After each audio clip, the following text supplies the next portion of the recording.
अनुपमा का इंग्लिश विंग्लिश, अनुपमा का कॉन्फिडेंस, अनुपमा का सच, अनुपमा के दिल की सच्चाई, अनुपमा की ईमानदारी उसे पहुंचा ही देगी उस मुकाम पर जहां वो जाना चाहती है। उसे ऑडिशन राउंड भी पास करवा देगी और उसे कंपटीशन में आगे भी बढ़ाएगी। नमस्कार, मैं हूं संदीप पंडे और आप देख रहे हैं मेरा चैनल सीरियल और संदीप। आप सभी का स्वागत है। आगे बढ़ने से पहले आप सबसे गुजारिश एक बार फिर हमेशा की तरह कि आपने अभी तक हमारे इस चैनल को सब्सक्राइब नहीं किया है तो कृपया सब्सक्राइब कर लीजिए, बेल आइकन को दबा दीजिए ताकि आपको हमारे वीडियोस के नोटिफिकेशंस मिलते रहेंगे।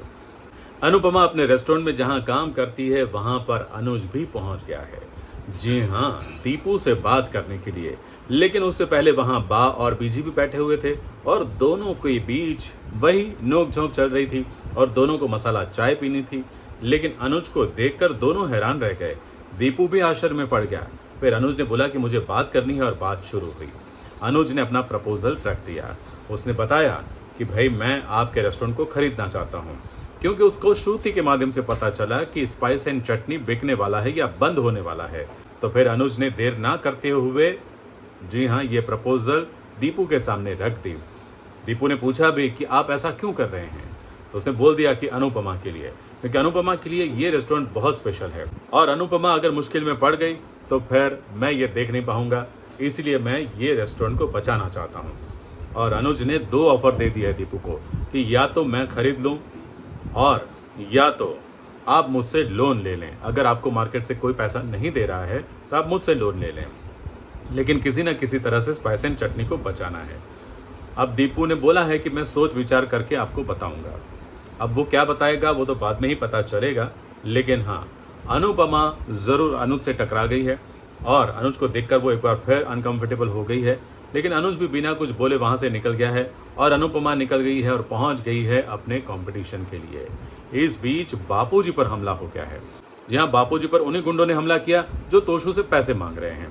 और अपने बापूजी को इस हालत में देखकर वनराज को बहुत गुस्सा आ गया। वो पुलिस स्टेशन जा रहा था और वहाँ जाए उससे पहले तोशू ने रोक लिया कि नहीं, अगर आप जाओगे तो और मुसीबत हो जाएगी, क्योंकि इन गुंडों की बहुत बड़ी गैंग है और वो लोग किसी न किसी तरह से हमें परेशान करेंगे तो उन्हें हमें पैसे वापस देने ही पड़ेंगे।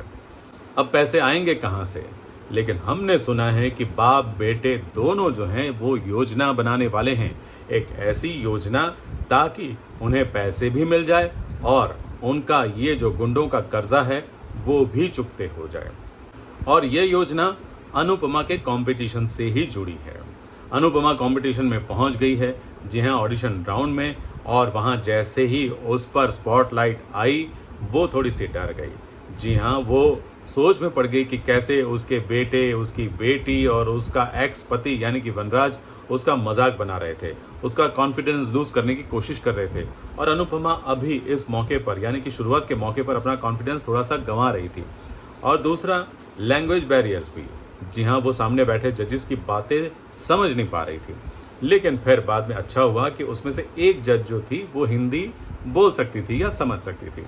लेकिन फिर भी अनुपमा ने कोशिश की कि बाकी दो जजेस जो हैं वो उसकी बात को समझ सके। अनुपमा को उनके पूछे हुए सवालों को समझने में थोड़ा वक्त लग रहा था, लेकिन उसने जवाब तो दे ही दिए, भले टूटी फूटी अंग्रेजी में दिए, लेकिन अनुपमा ने सारे सवालों के जवाब दिए और अपने बारे में भी बताया। और जैसे जिस तरीके से बताया उसे देखकर हमें इंग्लिश विंग्लिश की श्रीदेवी की याद एक बार फिर आ गई। लेकिन खैर, इंग्लिश विंग्लिश में जो सीन था और ये सीन, दोनों में आसमान ज़मीन का फ़र्क है। लेकिन हाँ, अंग्रेजी वहाँ भी औसम थी और यहाँ भी औसम है, दिल को छू लेने वाली। जी हाँ, अनुपमा की कोशिश ही ऐसी है कि जिसे देखकर हर किसी को अच्छा लगा होगा और हर कोई अनुपमा से प्रेरित ज़रूर हुआ होगा। और अनुपमा अपने सेल्फ मोटिवेशन से, अपने सेल्फ कॉन्फिडेंस से आगे बढ़ रही है और आगे बढ़ेगी। लेकिन अब आगे उसका एक्सीडेंट भी होने वाला है। जी हाँ, डांस करते करते वो गिरने वाली है और उसके राइट हैंड में ही चोट आने वाली है। तो अनुपमा की चिंता बढ़ेगी और वो पहुंचेगी अस्पताल, और उसी अस्पताल में आद्या भी उसको मिलेगी। जी हाँ, अनुज सुनेगा अनुपमा की आवाज़, तो जब दो पलंग के बीच का पर्दा हटेगा तब पता चलेगा कि आद्या को भी पैर में फ्रैक्चर आया है या पैर में चोट लगी है, तो वो भी वहाँ अस्पताल के बेड पर है और बाजू के बेड पर अनुपमा भी है। अब ये दोनों एक साथ रहेंगे तो क्या होगा? चमत्कार ही होगा। क्या? ये हम आपको बताएंगे हमारे अगले वीडियो में। तो देखते रहिए हमारा चैनल। और हाँ, अनुपमा हार नहीं मानेगी और अदृश्य रूप से उसके पास 10 हाथ है, हम लोग देख चुके हैं ना। तो 10 में से अगर एक हाथ घायल हुआ है तो बाकी के 9 तो है ना। तो अनुपमा अपने इन 9 हाथों से 9 देवियों की तरह अपनी शक्ति दिखाएगी। और वैसे भी नवरात्रि आ रही है तो अपना शक्ति स्वरूप वो दिखा कर ही रहेगी। थैंक यू वेरी मच आज का ये वीडियो देखने के लिए। अच्छा लगा तो लाइक कीजिए, शेयर कीजिए अपने दोस्तों के साथ और हाँ, सब्सक्राइब करना मत भूलिएगा।